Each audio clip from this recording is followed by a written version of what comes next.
Video बघत असलेल्या प्रत्येकाला महाप्रपंच तर्फे आणि स्वाभिमानी हिंदू प्रपंच परिवारातर्फे तेजस तुंगारचा सप्रेम जय शिवराय, सप्रेम जय श्रीराम. मित्रांनो, मातांनो, बंधूंनो, भगिनींनो, आपल्या मराठीमध्ये एक म्हण आहे, जो दुसऱ्यावरी विसंबला त्याचा कार्यभाग संपला. मात्र या म्हणीमध्ये आम्हाला थोडंसं मॉडिफिकेशन करावंसं वाटलं, थोडासा बदल करावासा वाटला. तो बदल असा आहे, जो शरद पवारांवर विसंबला त्याचा कार्यभाग संपला. हीच वस्तुस्थिती आहे. जो कोणी राजकारणामध्ये, समाजकारणामध्ये पवारांच्या जवळ गेलेला आहे त्याचा कार्यभाग संपलेला आहे. याची दोन मस्त उदाहरणं अलीकडच्याच काळातली आपल्याकडे आहेत. एक म्हणजे उबाठा, म्हणजेच उद्धव बाळासाहेब ठाकरे, आणि दुसरे म्हणजे महाराष्ट्र नवनिर्माण सेनेचे राजसाहेब ठाकरे. जेव्हा उद्धवजी महायुतीमध्ये होते तेव्हा अत्यंत पातळी सोडून यांनी काकांवर टीका केलेली आहे. त्याचे व्हिडिओज युट्यूबवर अवेलेबल आहे, आपण बघू शकता. त्याचप्रमाणे राज ठाकरे यांनी देखील शरद पवारांवर सडकावून टीका केलेली आहे. ज्या दिवशी राष्ट्रवादीचा जन्म झाला त्या दिवसापासून महाराष्ट्रामध्ये जातीपातीचं राजकारण चालू झालेलं आहे, असा घणाघाती आरोप करत त्यांनी एक नवीन चर्चा सुरू केली होती या महाराष्ट्रामध्ये. आणि या महाराष्ट्रामध्ये जे जातीपातीचं विष पसरलेलं आहे त्याला सर्वस्वी जबाबदार शरदचंद्र पवार आहेत, असं त्यांनी जाहीर केलं होतं. मात्र या सगळ्यांचं हे बोलणं किंवा टीका करणं, नाव ठेवणं एकमेकांना, हे तात्पुरतं असतं मित्रांनो. त्याचं कारण असं आहे की बघा, 2019 नंतर उद्धव बाळासाहेब ठाकरे हे शरद पवार यांना दैवत मानायला लागले. हो, कारण त्यानंतर पवारांच्या विरोधामध्ये एक शब्दही उद्धव ठाकरे यांनी उच्चारलेला नाही, आडवा नाही, काहीच नाही. दुसरीकडे राजसाहेब ठाकरे जे आहे ते तर कौतुकच करत होते मध्यंतरी शरद पवार साहेबांचं, तेल लावलेला पहिलवान वगैरे वगैरे. आता अर्थात त्यांचं जन्मदिवस होता, अभिष्ट चिंतनासाठी सगळेजण जमलेले होते, तिथं भाषण होते. आता साहजिक आहे, एखाद्याच्या वाढदिवसाला जर आपण गेलेलो असू तर आपण शिव्या तर नक्कीच देणार नाही. पण मात्र त्यानंतर सुद्धा राज ठाकरे यांनी शरद पवारांचं कौतुक सुरूच ठेवलेलं होतं. पुण्याला सुद्धा त्यांची मुलाखत घेतलेली होती. अर्थात सांगण्याचा मुद्दा हा आहे की अनेकदा आपल्या महाराष्ट्राच्या राजकारणामध्ये असं म्हटलं जातं की शरद पवार यांची विश्वासार्हता अत्यंत क्षीण आहे. त्याचप्रमाणे राज ठाकरे म्हणा किंवा उद्धव ठाकरे म्हणा, यांची विश्वासार्हता सुद्धा तितकीशी मजबूत अजिबात नाही. हे कधी विरोधात जातील आणि कधी सपोर्ट करतील काहीच सांगता येत नाही. म्हणजे आता राज ठाकरेंचंच उदाहरण घ्या ना. 2014ला यांनीच मोदींना पाठिंबा दिला, 19ला लावरे तो व्हिडिओ केला, 24ला बिनशर्त पाठिंबा दिला. काय चालू होतं त्यांच्या डोक्यामध्ये त्यांनाच माहीत. कोणतं राजकारण राजसाहेब खेळत होते कोणास ठाऊक. मात्र या सगळ्या खेळींमध्ये त्यांचं प्रचंड नुकसान मात्र झालं. कारण 2019ला जेव्हा ते प्रचार सभा घेत होते तेव्हा स्पष्टपणे जाणवत होतं की हे शरद पवार यांची बोली बोलत आहे. मात्र 24ला परत राजसाहेबांनी युटर्न घेतला, घुमजाव केलं आणि ते परत महायुतीच्या बाजूने बोलू लागले, एनडीएच्या बाजूने बोलू लागले. राऊतांबद्दल तर आपण बोलूयाच नको, कारण ते लवंडेच आहेत, इकडून तिकडे तिकडून इकडेच असतात सतत. आता राहुल गांधींचे पाय चापणं चालू आहे. त्याचं कारण असं आहे की 2028-29 या कालावधीमध्ये निवृत्ती आहे त्यांची राज्यसभेची. त्यांना बाहेर पडावं लागणार आहे सभागृहातून. आणि उबाटाकडे आता संख्याबळ अजिबातच उरलेलं नाहीये त्यांना परत खासदार बनवण्यासाठी. मग आता बाबा काय करता येईल आपल्याला, तर चला राहुल गांधींचे पाय चाटूया. त्याचं कारण असं आहे, काकांकडे जाऊन काहीच फायदा नाहीये. काकाच स्वतः क्षीण झालेले आहेत सध्या. उबाटापेक्षा वाईट हालत काकांची आहे विधानसभेमध्ये. त्यामुळे काका काहीच करू शकणार नाहीये याची जाणीव राऊतांना आहे. त्याच्यामुळे ते वर आहेत तिकडे राहुल गांधींचे पाय चाटायला. कोण या सगळ्या गोष्टी, या सगळ्या घटना, हे राजकीय नेते कसे वागतात, कसे वावरतात, कसे पलट्या मारतात, याची पूर्ण जाणीव अजितदादा पवार यांना होती. आणि म्हणूनच अजितदादा पवार यांनी खूप आधीच आपल्या काकांबद्दल म्हणजेच शरदचंद्र पवार साहेब यांच्याबद्दल वस्तुस्थिती आणि सत्य मांडलेलं होतं. ते जर तुम्ही काळजीपूर्वक ऐकलं तर तुमचा लगेच विश्वास बसेल आणि खात्री पटून जाईल की विलिनीकरणाच्या या ज्या चर्चा चालू आहे, या सगळ्या फोल आहेत, या सगळ्या पेरलेल्या बातम्यात ही सगळी मार्केटिंग आहे मित्रांनो. तर अजितदादा नेमकं काय म्हणाले होते हे तुम्हाला दाखवण्या अगोदर छोटीशी विनंती आहे. आपल्या स्वाभिमानी हिंदू प्रपंच परिवारातर्फे थोड्या मोठ्यांकडून, संत महंतांकडून, युगपुरुषांकडून आपण आदर्श घेत, प्रेरणा घेत, निस्वार्थ भावनेने जी सेवा करत आहोत समाजासाठी, त्या कार्याच्या अग्नीची एक छोटीशी झलक बघून घ्या. प्रिय बंधू भगिनींनो आणि मातांनो, आपल्या स्वाभिमानी हिंदू प्रपंच परिवारातर्फे नेहमीच अनेक गरजूंना, शेतकऱ्यांना, दिव्यांगांना, गरीब विद्यार्थ्यांना त्यांच्या शिक्षणासाठी तसेच हलाखीच्या स्थितीत असलेले कॅन्सरग्रस्त रुग्णांचे उपचार, औषध आणि त्यांच्या नातेवाईकांच्या भोजनाची सेवा मनोभावे देत आहोत. हे सगळे गरजू आपलेच बांधव आहेत. आपणास विनंती आहे की त्या सर्व गरजूंची चिंता मिटवण्यात आणि त्यांना आधार देण्यात प्रभू श्रीरामाचे नाव घेऊन आपल्या मर्जीनुसार, इच्छेनुसार जमेल तसे योगदान नक्की द्यावे, ही कळकळीची विनंती. असंख्य डोळे आपल्याकडे अपेक्षेने बघत आहेत मित्रांनो. आपला एक एक रुपया त्यांच्या आयुष्यामध्ये खूप मोलाचा आधार होणार आहे. त्यांना एक नवी प्रेरणा, नवी ऊर्जा आणि नवी उमेद देणार आहे. त्यांना दिलाशाची गरज आहे. या रुग्णांना, त्यांच्या नातेवाईकांना, आपल्या बळीराजाला, शेतकऱ्याला, त्याच्या लेकरांना आणि विद्यार्थ्यांना. तेव्हा या सत्कर्मामध्ये आपण देखील सहभागी व्हा. आपल्या इच्छेनुसार, मर्जीनुसार आपल्याला जे योगदान देता येऊ शकतं ते निश्चित द्या.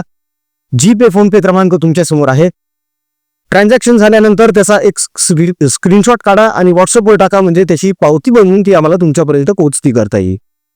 प्रभू श्रीरामाचं नाव घ्या मित्रांनो, मन मोठं करा आणि सहभागी व्हा. चला आता परत वळूया विलिनीकरणाच्या चर्चेकडे. जी काही थांबायचं नावच घेत नाहीये. म्हणजे कुणी उठायलंय विलिनीकरणावर बोलायलंय, मग तो कार्यकर्ता असो, तो नेता असो, कोणीही असो. सर्वसामान्य माणसाला मात्र याच्याशी काही देणं घेणं नाहीये बॉस. वस्तुस्थिती आहे ही. त्याचं कारण असं आहे, हे एकत्र आले काय किंवा वेगळे वेगळेच राहिले काय. जो रोज आपल्या कामावर जातो, कामावरून घरी परततो, भाजी आणतो, 2 घास खातो, झोपून जातो, परत सकाळी उठून कामाला निघून जातो, त्याची बायको घरातली कामं आवरते, काही जणी नोकरीला सुद्धा जातात. तर ही जी सर्वसामान्य मंडळी आहे तुमच्या आमच्यासारखी, त्यांच्या मुठींवर ह्या विलिनीकरणाचा किंवा विभक्तीकरणाचा काहीही परिणाम होणार नाहीये. परिणाम कुठे होणार आहे? यांच्यामध्ये. विलिनीकरण जर झालं तर परत सत्तेचा मलिदा खायला हे मोकळे होतात. मोकळं कुठून भेटतं यांना चरायला. परत तिजोऱ्या भरत राहायच्या, परत घोटाळे करायचे. आधीचे जे घोटाळे आहेत त्याच्या फायली आपलं राजकीय वजन वापरून दाबून टाकायच्या, म्हणजे नवीन घोटाळे करायला मोकळे. म्हणून ही सगळी तडफड चालू आहे विलिनीकरणाची. नाही तर दुसरं कारणच काय या विलिनीकरण करण्यामागं? सत्तेविना पवार राहूच शकत नाहीत, जयंत पाटील राहू शकत नाहीत, सुप्रिया सुळे पण नाही राहू शकत सत्तेशिवाय. यांच्या चर्येकडे बघितलं, यांच्या बॉडी लँग्वेजकडे बघितलं की लगेच कळतं यांच्या मनामध्ये काय चाललेलं आहे ते. शरद पवार समजण्यासाठी 100 जन्म घ्यावे लागतील म्हणे. कोण आहे हा बाता सगळ्या? त्यांच्याकडे बघितल्या कळतं एक निराशावादी मनुष्य आहे. अकंठ बुडालेले आहेत सध्या नैराश्यामध्ये. कारण यांनी जे प्लॅन केलेले होते, यांनी जे बेत आखलेले होते, त्या सगळ्या प्लॅनवर आणि त्या सगळ्या बेत जे आखले गेले होते त्याच्यावर पाणी फेरलं गेलेलं आहे. का? कारण सुनेत्राबाईंनी शपथ घेतली, त्या गटनेता सुद्धा झालेल्या आहे. बाहेरून आधी म्हणून हिनवलं होतं, आता तीच आपली सुनबाई आपली पालकमंत्री आहे. लाल दिव्याच्या गाडीमध्ये Z+ सिक्युरिटीमध्ये आपल्याला आपल्या भाऊजाईला बघावं लागतंय. किती मोठं दुःख आहे सुप्रिया सुळे यांचं. असो, हरकत नाही. आज त्या विषयावर नकोच बोलूया. यानंतरच्या व्हिडिओमध्ये सुप्रिया सुळे आणि रोहित पवार यांचं नेमकं शल्य आणि दुःख काय ते आपण दाखवणारच आहोत. आज अजितदादा पवार यांना शरद पवार यांच्या राजकारणाची किंवा त्यांच्या स्वभावाची किंवा पलटी मारण्याच्या स्वभावाची, घुमजाव करणं, युटर्न घेणं किंवा उत्तरेला जातोय असं सांगून दक्षिणेकडे निघून जाण्याची त्यांची जी सवय आहे, हे फार जवळून माहीत होतं आणि हे त्यांनी जाहीर सभेमधून बोलून दाखवलेलं आहे. जेव्हा तुम्ही हे ऐकाल तेव्हा तुमची खात्री पटेल की हे विलिनीकरणाच्या अगदी विरोधात होते. कोण? अजितदादा. त्याचं कारण आहे, त्यांना आपल्या काकांवरच अजिबातच विश्वास नव्हता. बघून घ्या अजितदादा नेमकं काय बोलले होते. आमचे पवार साहेब असं का स्टेटमेंट करतात की लोकांच्या मध्ये समरावस्थाच झाली पाहिजे, लोकांनी डोकं खाजवायला सुरुवात केली पाहिजे, आता ही कुठला नवीन डाव टाकला, ते सोयीस्कररित्या त्यांची भूमिका बदलत. आमचे पवार साहेब असं का स्टेटमेंट करतात की लोकांच्या मध्ये समरावस्थाच झाली पाहिजे, लोकांनी डोकं खाजवायला सुरुवात केली पाहिजे, आता ही कुठला नवीन डाव टाकला, ते सोयीस्कररित्या त्यांची भूमिका बदलत असतात. बघितलं काय बोलले अजितदादा. शरद पवार साहेब आधी एक काहीतरी बोलतात, त्याच्यानंतर परत लगेच घुमजाव करत वेगळंच काहीतरी बोलायला लागतात आणि असं काहीतरी बोलतात ज्यामुळे संभ्रमावस्था निर्माण होते आणि लोक लगेच बुचकळ्यात पडतात की आता काय डाव टाकलाय बाबानं. त्यामुळे हा माणूस विश्वासार्हतेचा नाही याची पूर्ण कल्पना, याची पूर्ण जाणीव अजितदादा पवार यांना झालेली होती. आता महत्वाचा मुद्दा असा आहे की या ज्या सगळ्या गोष्टी आहेत ज्या अजितदादांनी वेळोवेळी समोर आणलेल्या आहे, की कसं अजितदादा यांना प्रत्येक वेळी व्हिलन ठरवण्यात आलेलं आहे, कसं अजितदादा यांच्यावरच सगळ्या गोष्टींचं खापर फोडण्यात आलेलं आहे, हे सगळं दादांनी सहन केलेलं आहे. ठीक आहे. नंतर गेल्या 3-3.5 वर्षांमध्ये दादांनी हे सगळं मोकळेपणाने जाहीर बोलायला सुरुवात केलेली होती. मात्र खाजगीमध्ये आपल्या सौभाग्यवतींसोबत म्हणजेच वहिनींसोबत दादा नक्कीच या गोष्टी शेअर करत असणार. त्यामुळे वहिनींना सुद्धा या सगळ्या गोष्टींची कल्पना निश्चित असणार आहे की हे कोणत्या स्वभावाचे. विचार करा मित्रांनो, 39 वर्ष वहिनींनी संसार केला दादांसोबत. दुर्दैवाने दादा आज आपल्यात नाहीत. मात्र या 39 वर्षांच्या संसारामध्ये दादांसोबत किती वेळा चर्चा झाल्या असतील, त्यांच्या किती गोष्टी एकमेकांशी शेअर केलेल्या असतील. राजकारणातल्या या सगळ्या बारीक सारीक गोष्टी निश्चितच दादांनी वहिनींना 100% सांगितलेल्या असणार आहे. त्यामुळेच कदाचित वहिनींनी तो निर्णय घेतला शपथविधीचा, ज्यावरून यांनी यांच्या मीडिया टीमनं, यांच्या भांड पत्रकारांनी, यांच्या या विकलेल्या गेलेल्या पत्रकारांनी, मीडिया हाऊसने अफवा उठवायला सुरुवात केली, विलिनीकरणाची, वहिनींवर टीका करायला सुरुवात केली की इतकी घाई का केली शपथविधीची. एकीकडे पवार साहेब असं म्हणतात की आम्ही सहयोग सोसायटीमध्ये भेटलो, म्हणजे ते पार्थ पवार, जय पवार यांना भेटले, विद्या प्रतिष्ठानबद्दल त्यांनी मार्गदर्शन केलं, वहिनींना भेटले, सांत्वन केलं त्यांचं, बाहेर आले, पत्रकारांनी प्रश्न केले, तेव्हा ते म्हटले की हा आमचा कौटुंबिक विषय आहे, यावर मी आत्ता काही बोलणार नाही, नंतर बोल. कौटुंबिक कसा काय राहिला हा विषय? हा आता कौटुंबिक राहिलेला नाहीये विषय. वहिनी आता राज्याच्या पहिल्या महिला मुख्यमंत्री आहेत. त्यामुळे राजकारणात नेमकं काय शिस्त आहे सर्वसामान्य लोकांना जाणून घेण्याचा अधिकार देखील आहे, कारण ते मतदार आहेत. मतदान करताना त्यांना विचार करणं भाग आहे. तर सगळ्या गोष्टींचा विचार करूनच ते मतदान करणार ना. तेव्हा काय चाललंय, काय नाही चालले नाही हे त्यांना माहीत असणं गरजेचं आहे. हे जे अजितदादा पवार बोलले ना की शरद पवार साहेब कधी काय बोलतील, कधी काय करतील, काही सांगता येत नाही, त्याचं अलीकडचं 4 दिवसापूर्वीचं उदाहरण शपथविधीच्या दिवशीचं. तिकडे बहिणी मुंबईला रवाना झालेल्या होत्या शपथविधीसाठी. पत्रकारांनी पवारांना घेरलं. पवार काय बोलले? मला माहितच नाही, शपथविधीबद्दल मला कोणी काही सांगितलंच नाही, माझ्याशी कोणी चर्चाच केली नाही, माझं म्हणणंच कोणी ऐकून घेतलं नाही, आपल्याला काय माहित नाही या शपथविधीबद्दल, असं म्हणून निघून गेले. त्यांचा राग, त्यांचा त्रागा, त्यांचा वैताग, ते फ्रस्ट्रेशन, ते सगळं काही जाणवलं त्या 1 मिनिटाच्या बाईटमध्ये. मात्र नंतर जेव्हा त्यांना हे जाणवलं की आता बाळ सुटलाय कमानीतून, आता परत येणं शक्य नाहीये बॉस, आणि तो वर्मीच लागलाय, त्यामुळे अजून घायाळ होण्यापेक्षा जखमेवर आपणच फुंकर मागून घ्यावी स्वतःची, म्हणून परत स्वतःच मीडिया समोर येऊन सांगू लागले की सुनेत्रा या उपमुख्यमंत्री झाल्या याचा मला आनंदच आहे, अभिमान आहे, वगैरे वगैरे. बरं, हे सांगताना ऊर्जा नव्हतीच. ती जरांगेंच्या आंदोलनाच्या वेळेस कशी ऊर्जा दाखवली होती, जरांगे बोलली होती बाबो काय ऊर्जा आहे बाबो, तशी ऊर्जा दिसली नाही यंदा वहिनींचं कौतुक करताना, कारण त्याच्या मागे निराशा दडलेली होती. कारण ज्या ठिकाणी मुलीला बघायचं होतं त्या ठिकाणी आता बाहेरून आलेल्या सुनेला, बाहेरून आलेल्या पवारला बघावं लागतंय. हे शल्य कायमचं राहणार. म्हणजे बघा, आतापर्यंत शरद पवार साहेबांना भावी पंतप्रधान असं म्हटलं जायचं, त्याचप्रमाणे आता सुप्रिया सुळे यांना देखील भावी मुख्यमंत्री, आजीव भावी मुख्यमंत्री असं म्हणावं लागणार आहे. आणि तशीच चिन्ह आता दिसायला लागली आहेत. त्याचं कारण असं आहे, सुनेत्रा वहिनी ह्या काही अगदीच बाळबोध नाहीत, दुधुखुळ्या नाहीत. अजितदादा पवार यांच्यासोबत त्यांनी राजकारणाचे बरेच धडे गिरवलेले आहेत. ऍडमिनिस्ट्रेशन त्यांचं चांगलं आहे.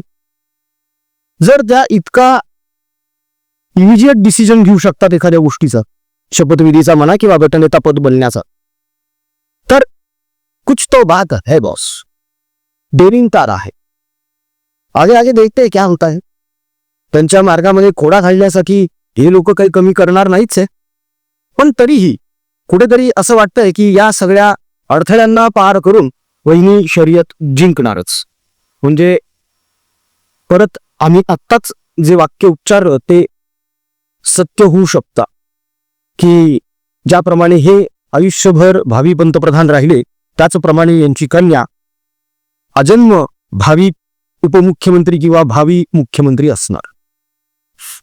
आजच्या व्हिडिओमध्ये इथेच थांबतो मित्रांनो. सुरुवातीला तुम्ही आपल्या स्वाभिमानी हिंदू प्रपंच परिवाराचा जो व्हिडिओ बघितला, त्यामध्ये रुग्णांची सेवा, कर्कग्रस्त रुग्ण जे आले त्यांची सेवा, त्यांचे औषध उपचार, त्यांचे हालाकीच्या परिस्थितीतले नातेवाईक यांच्या जेवणाची व्यवस्था, अतिवृष्टीमध्ये घर पडलेला, होरपळून निघालेला आपला बळीराजा जो जगाचा पोशिंदा आहे, त्याची लेकरं उपाशी आहेत, ते भगवत नाही आहे. परिस्थिती अशी 5-5 हजारांसाठी आत्महत्या चाललेल्या आहेत.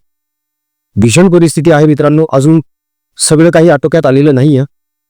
आपण किराणा सामानाचे किट्स बनवून त्यांच्यापर्यंत पोहोचवत आहोत, रुग्णांची सेवा करत आहोत, अन्नदान करत आहोत. येत्या 19 तारखेला शिवजयंतीला आपल्याला मोठ्या प्रमाणावर अन्नदान करायचं आहे. या सत्कर्मामध्ये आपण सहभागी व्हावं यासाठी आम्ही विनंती करतो मित्रांनो, कारण आपला एक रुपया या गरजूंसाठी खूप लाख मोलाचा आहे. यातूनच त्यांना आधार मिळणार आहे, दिलासा मिळणार आहे की कोणीतरी आपल्यासोबत ठामपणे उभं आहे. हा धीराचा जो दिलासा आहे ना, हा सुद्धा जगण्याची नवी प्रेरणा देऊन जातो मित्रांनो. तेव्हा दिल्या गेलेल्या जीपे फोनपे क्रमांकावर आपल्या इच्छेनुसार, मर्जीनुसार जे योगदान, जे सहकार्य आपणास करावं वाटतं ते निश्चित करा. ट्रान्झॅक्शन केल्यानंतर त्याचा स्क्रीनशॉट व्हॉट्सअपवर टाका, म्हणजे त्याची पावती आम्हाला तुमच्यापर्यंत पोहोचवता येईल. मन मोठं करा मित्रांनो. प्रभू श्रीरामाचं नाव घ्या. असंख्य डोळे आपल्याकडे अपेक्षेने, असुसलेल्या नजरेने बघत आहेत.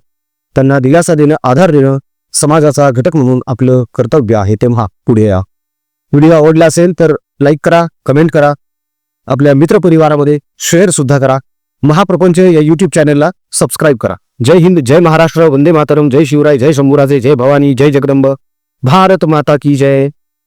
जय श्रीराम.